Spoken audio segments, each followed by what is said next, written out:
Welcome to VCR, a vintage cinema rewind. We're bringing old movies to new viewers. I'm Blake. Kiss me. All right, not the quote that I was expecting you to start with, but... It's a Michael episode, everybody. I'm back. It's a Michael. Hey! Does Jason have openers like that? I doubt it. You wouldn't know. You don't listen to those episodes. No, I don't. That's not true. I have. You should listen to Invasion of the Body Snatchers, and then you should watch Invasion of the Body Snatchers, and then you should listen to Invasion of the Body Snatchers Part 2, because that's one of my favorite movies of this year. Really? You know what? What's that other movie you wanted me to watch that you and Jason did back in March? Death Proof or something? You gave me the Blu-ray. Death Trap! Death Trap, yeah. I still need to watch that, too. Solid movie. We're getting way too far into best of at the end of the year here, which is coming up. I've been thinking about my best of list, and it's going to be tough. It is going to be tough. We watched a lot of good movies this year. I think I know what my number one is, but I'm going to save it. Cool. But it's going to be kind of cliche and obvious. Well, you can't do the good, the bad, and the ugly, so... No, that's right. I've seen it too many times. Yeah. I do like that as a cutoff, though, of not being able to do, movies that we've watched at more than 2 viewings of. Yeah, that's a clever rule, because it forces us to get a little more creative. Yeah, exactly. Because then it would just be the good, the bad, the ugly every year, consecutively. Yeah, which I want to avoid, right? Right. But anyway, we have a really good movie to talk about today, so why don't we actually talk about the movie that we were planning on talking about today, which is Dog Day Afternoon. Why don't we do that, Blake? That's Dog Day Afternoon. Yep. Cat Midnight. Oh, I screwed it up already. Never mind. Let's just keep going. You're trying to do a Donald Trump word association thing right now? Okay, don't put that evil on me. Don't you put that hate on me, Ricky Bobby? I tried something creative. It didn't work. Let's just move on. All right, so we are doing Dog Day Afternoon. This is actually a movie that we've talked about on this podcast before, way back in the movie draft 1, our very first movie draft. I did Sidney Lumet as the director. That's right. You know what? As soon as I saw who the director was, I was like, of course Blake picked this. It's also our biographical episode, which biographical films are having kind of a moment, maybe even a decade right now. Although this isn't really the biographical, your typical biographical film. No, and I kind of forgot halfway through that this was based on real events. Right. I just kind of got swept along with the movie. And then, okay, spoilers, when they do the little captions at the end to show what happened to so-and-so, yeah, I was like, oh yeah, this was a true story, kind of. This kind of happened, kind of happened. I haven't checked to see how much of this is true and how much of this is Hollywood. I'm assuming you have, but I'm curious to hear. This is a really interesting movie, and it's going to be a really interesting movie to discuss. So why don't we start with the plot and kind of work our way through there. And this is the spoiler-free primer episode, so if you haven't seen this movie, honestly, I don't think a lot of people have heard of this movie. You want to hear something funny? When you told me we were doing Dog Day Afternoon, I was like, oh, the movie where Al Pacino is a football coach. What? I think I was thinking of Any Given Sunday, although I don't even know if that's about football or if Al Pacino is in it. Nice. So I was very surprised and confused going in. You sound both surprised and confused. But anyway, do you want to get started with the plot? Sure. I mean, the plot, such that it is 3 bank robbers attempt to rob a bank, and things go horribly, comically, cosmically wrong. Yes. From the first minute of the robbery. Absolutely, yeah. And then hostages are taken, the police surround the building, and things continue to escalate from there. Right. Yes. Mm-hmm. So that's a pretty good summary. That's kind of where things are going, not spoilered at all, but... Can I tell you what I liked about this movie? Is that it's a very simple setup. Yes. And it's a very simple premise that they just keep building upon. And what's really, I think, effective about this movie is it's a really easy watch as well. You kind of get into it, you get into the story of the characters. It's really centered around the main character, which is Al Pacino's character, Sonny. The whole movie is just kind of peeling back the layers as to what led to Sonny essentially masterminding and trying to pull off this bank Well, heist. masterminding is pushing it, but yeah, what led him to this moment?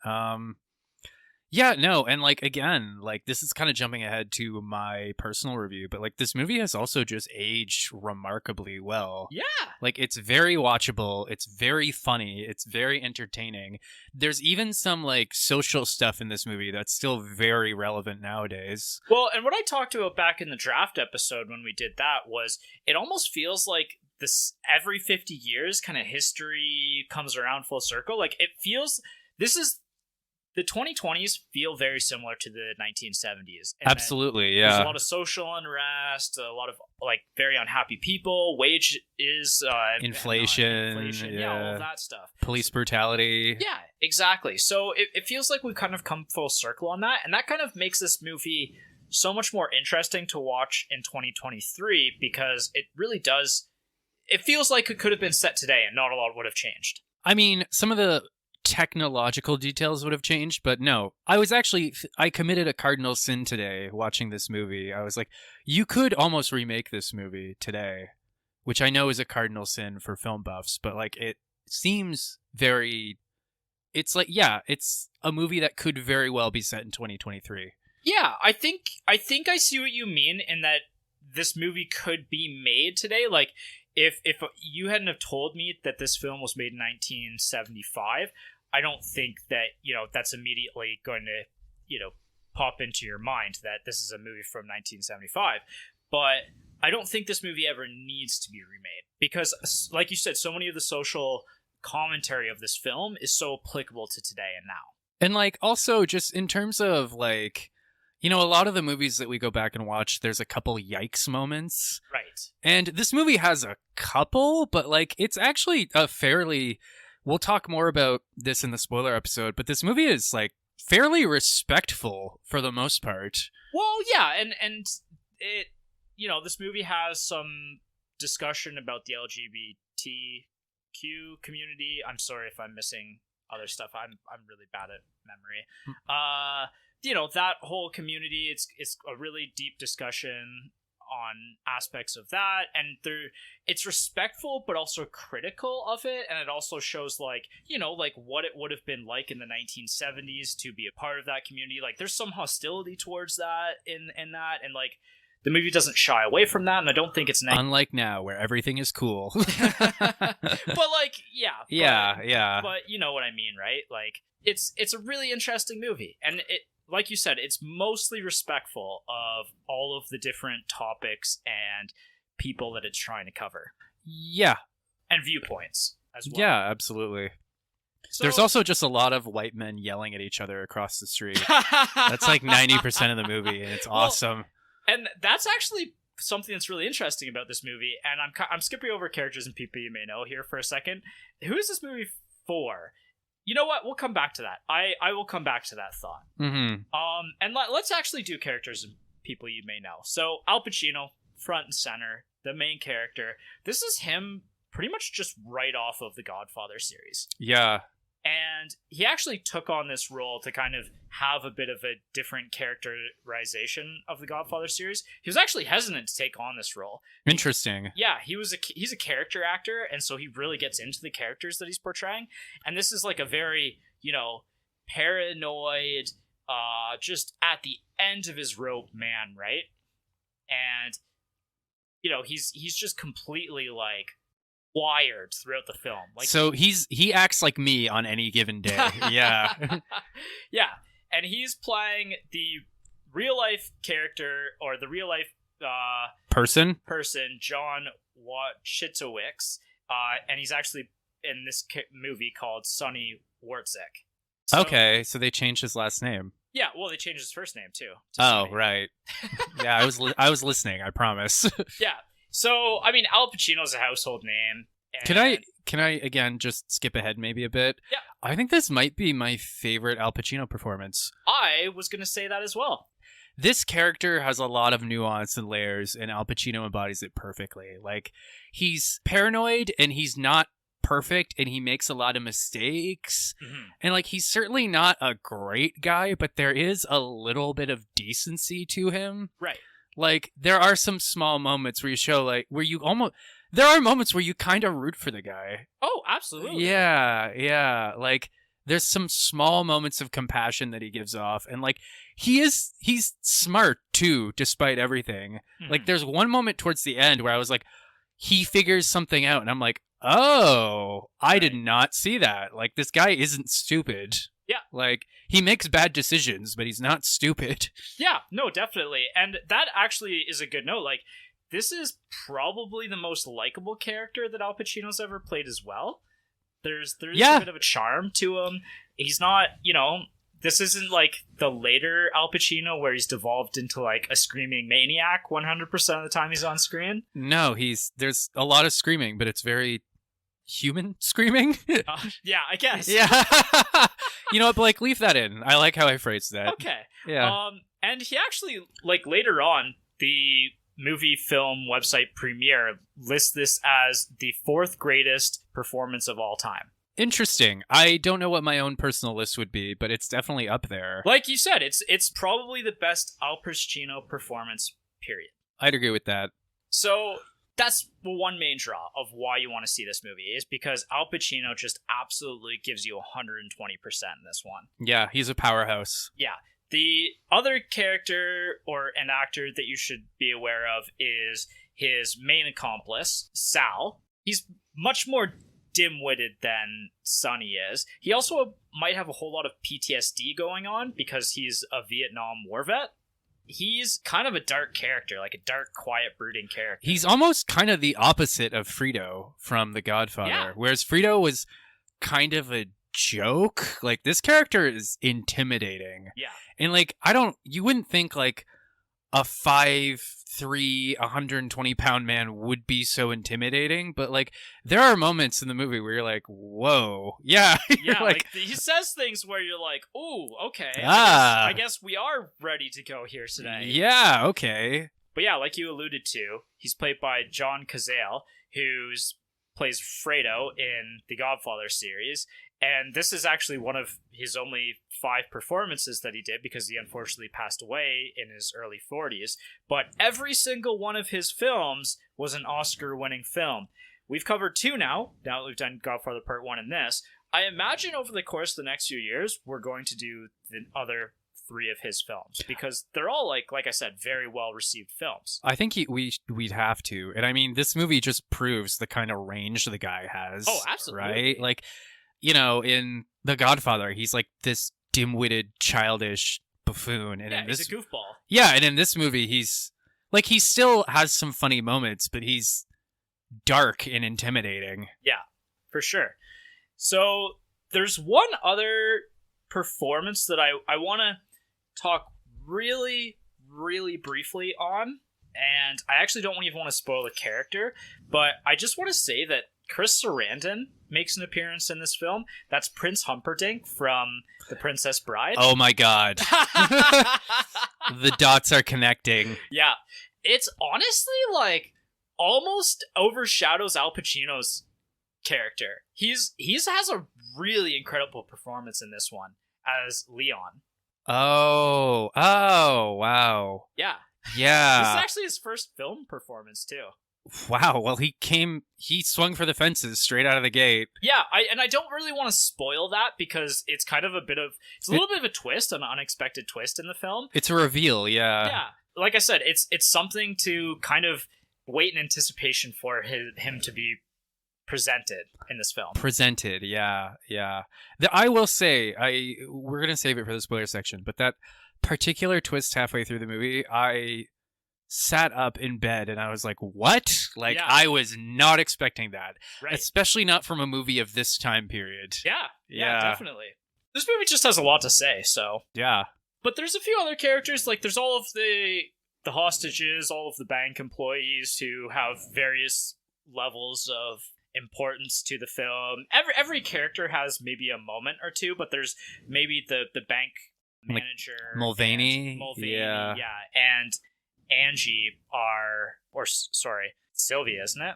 Yeah, I think it's Sylvia. Angie is his wife. Yes. And yes, sorry. It's Sylvia. They're kind of the 2 main characters of the bank heist. Sylvia's kind of one of the more senior bank tellers. She's like the mother hen of the group. Yeah. She's sort of the leader.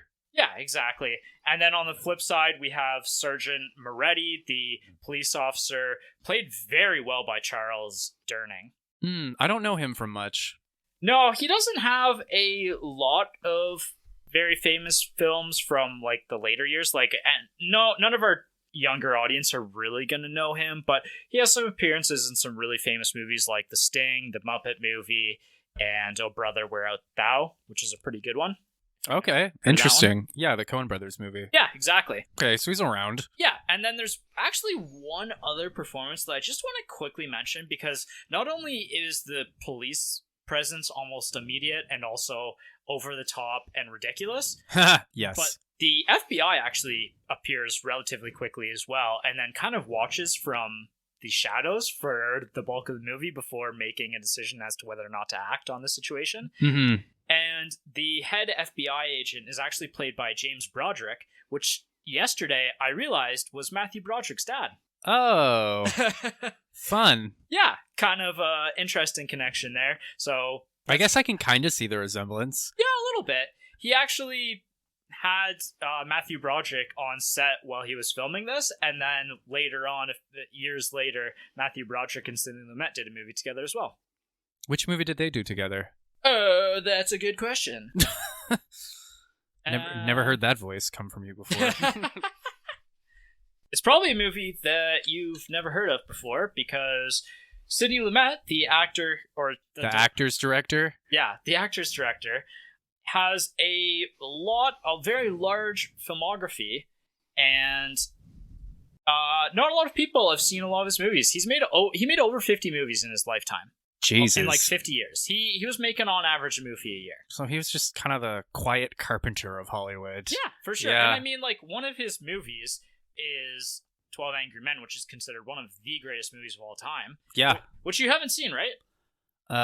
No. The black and white one? Yeah. Right. No, I haven't seen that one yet. Yeah, we're going to do that on the podcast in the next 2 years, I would say. I don't know if we'll get to it next year or not, but it is a classic. Like, I remember watching it in high school in law class and being like, wow, that was actually like a excellent, really good movie. Yeah.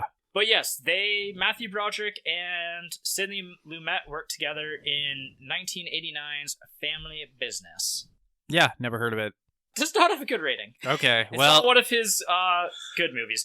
But it actually, you know what?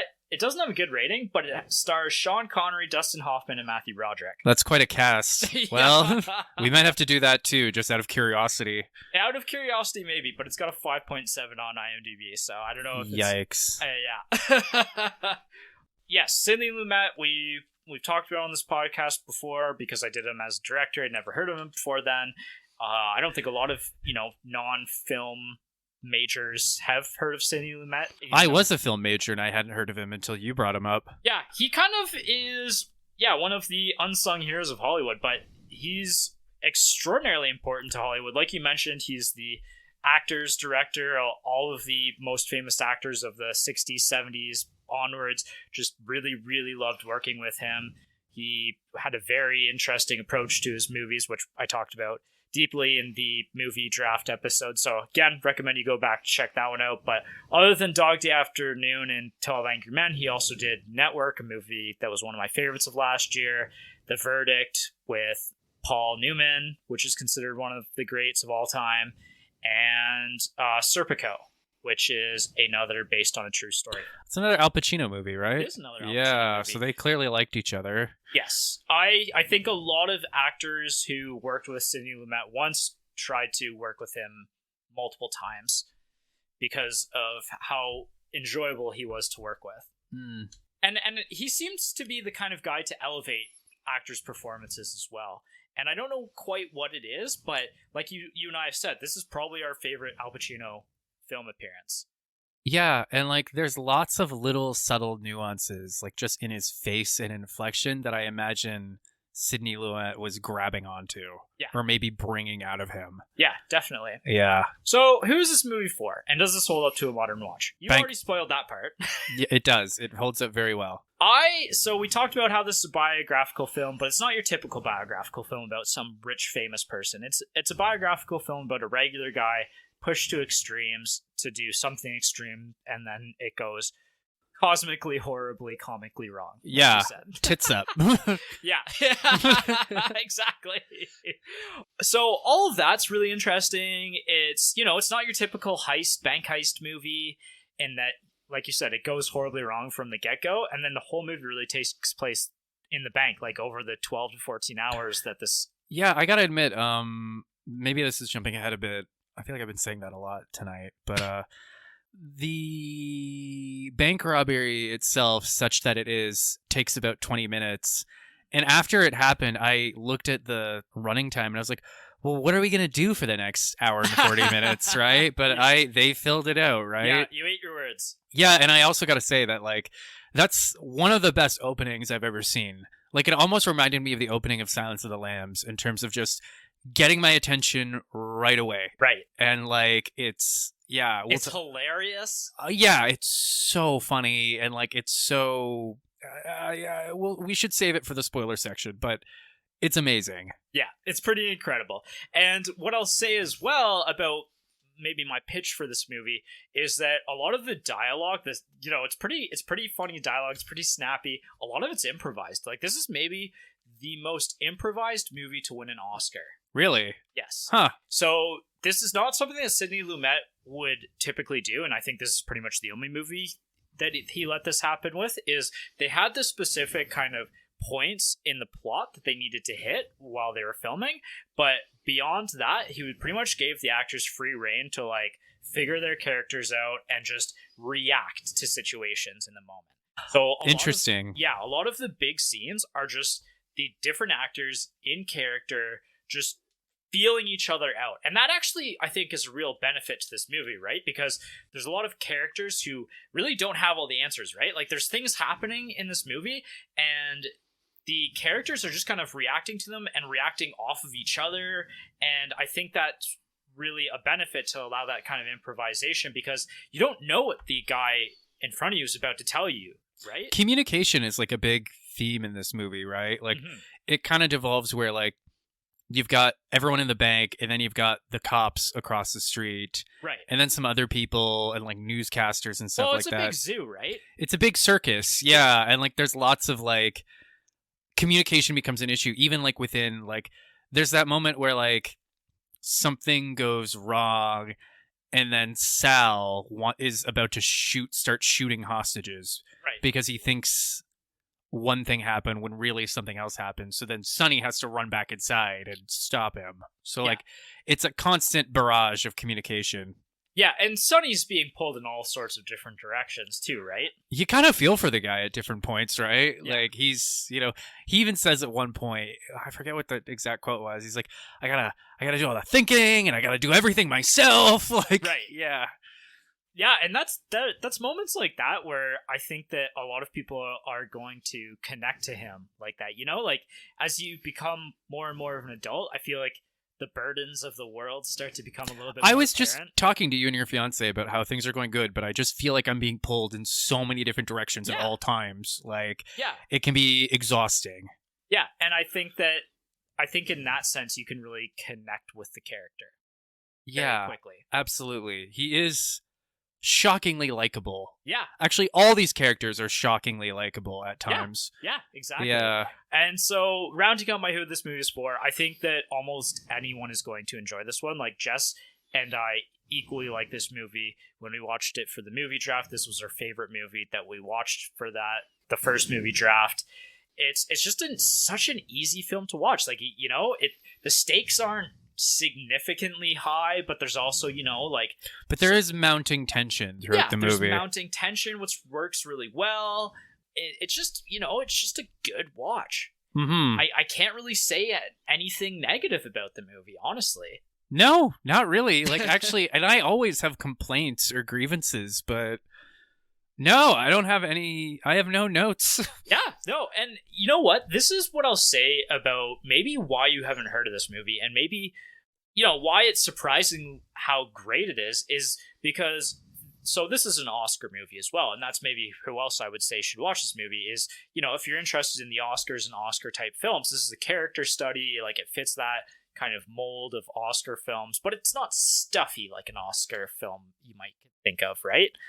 No, and I think the thing that took me aback the most was I wasn't expecting this movie to be as funny as it was. Yeah. And for the humor to hold up as well as it does. Yeah, exactly. And so the point that I'm getting towards here is that obviously a movie like this is going to be Oscar bait, and it did get nominated for 6 Oscars. However, there is one massive movie that happened to come out this same year, which is also considered one of the greats of all time, that just kind of overshadowed this one and kind of made this film follow the limelight, and I think became less important to movie culture over time, and that's One Flew Over the Cuckoo's Nest. Wasn't that kind of a common problem with Sidney Lumet, was that he'd Yeah. make a great movie, but then an even better movie would come out around the same time? Yeah, that was kind of the unfortunate luck that Sidney Lumet had. Whoops. Yeah. Did he ever win an Oscar? Yeah, he won Oscars. I mean, this movie does win an Oscar, but he was nominated for Best Director for 12 Angry Men, Dog Day Afternoon, Network, and The Verdict, and he was nominated for Best Adapted Screenplay of Prince of the City. But he never won an Oscar, unfortunately, because all of those movies had massive films, like you said, to compete with those years. Although 12 Angry Men, on retrospect, has become, like I said, one of the greatest of all time. Oh, yeah, and these movies, it's not like he's been erased. Like, these movies are still well-known. Yeah, it's just, I feel like something like this one isn't known by anybody outside of the, like, diehard film community, and that's a shame. I guess, but it also kind of works to this movie's... I think it kind of works to this movie's benefit on hindsight, is that, like, I went into this movie knowing jack shit. Right. And, like, normally with big movies, like, they get parodied or they become absorbed into pop culture so much that, like, it almost spoils it for you. But, like, I went at this movie knowing nothing. Like, I was watching the finale and I was like, I genuinely don't know how this is going to end. That's what I say often about Sidney Lumet's films, and maybe it's what the case you're making here is that even in the movie draft, like, all of the films that I did back then, I said, like, I honestly didn't know how every one of his movies were going to end. And maybe that's what you're saying here, and maybe that holds true, is that because his films aren't necessarily the greatest movie of each year that it was released kind of thing, or isn't remembered as one of the greats of that year or the best, that because it's not been parodied a million times on The Simpsons, for example, there's a little bit of surprise and wow factor left in these. Yeah, really. Like, all these different plot turns, I was like, what? Like, especially the one in the middle that we'll talk about next week. Definitely. So when to watch? I think this is a Sunday afternoon movie. I think this is just perfect for them. It's called Dog Day Afternoon. Why not just watch it on Sunday afternoon? Exactly. But honestly, it's a good enough movie that you could probably watch it really anytime. I think you could make a case to make this like a big, blockbuster Saturday night movie. I would even watch this with friends, honestly. It's a very flexible in that sense. Yeah. Where to watch right now, it is streaming on Stars, which is Stars through Prime or Stars through Crave. I did not have either, and I've used my free subscription of Stars on Prime, so I rented it. On YouTube? Not on YouTube, on Prime. Oh, I rented on YouTube. Same here, dude. Nice. And it was good on YouTube? The volume was a little low, actually, but that might have been my laptop. Ah, yeah. Okay. So your mileage may vary. Fair enough. On Prime, the volume was really good. Okay. Very well mixed. Nice. And that being said, that is it for the Primer episode, I think. Is there any kind of last-minute thoughts you want to say before we wrap up? I have a lot of thoughts, but I think they belong in the spoiler section. Cool. Yeah. Yeah, I'm looking forward to talk about this one in more detail. So go check this one out, because it's great. And then come back in next week and listen to the deep dive. Do it. Come back. Tell your friends. Tell your dad. Yeah, how could I forget? Tell your dad.